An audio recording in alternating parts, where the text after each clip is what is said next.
There are thousands and thousands of businesses that are in someone else's strategy and just are happy to grab 3% of market share, and it's a perfectly good businesses, and many of them do very well for a long time or sell somebody else for a good. Not saying that every business has to do this. Every business can't be a category leader. But if you're an ambitious business leader and you're stuck in a category somebody else already won, your better strategy is to try to get out of that, create your own niche that makes you stand apart, makes you look like you're different, not constantly making this argument for better.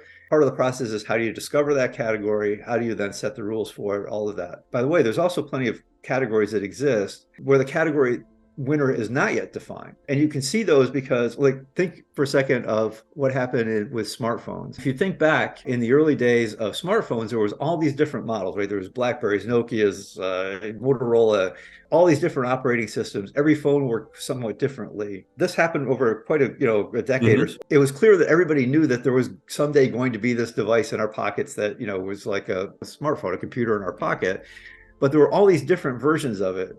And when there's all these different versions of it, what happens is most consumers stay on the sidelines. You get a lot of early adopters going, but the mass market is still watching and waiting for something to happen. What they're waiting for to happen is called the dominant design to emerge. And in smartphones, the dominant design that emerged was when Apple introduced the iPhone in 2007. And everybody basically said that's what a smartphone should be. And all those other things, all those other designs disappeared. And now you buy a smartphone from any manufacturer and it looks exactly like and works exactly like an iPhone does, basically. Right. And this is a pattern that repeats itself in pretty much every category that happens. So part of the point of that story is it is possible that you're in a category that's still a big mess, like the early smartphone market, and you can come in and create that dominant design and win the category. But you have to know where you are in time. You have to know that you're in that space where the category is not yet have a dominant design. If the dominant design already exists, you're in a category where somebody has already won, and you better get out. That's the point.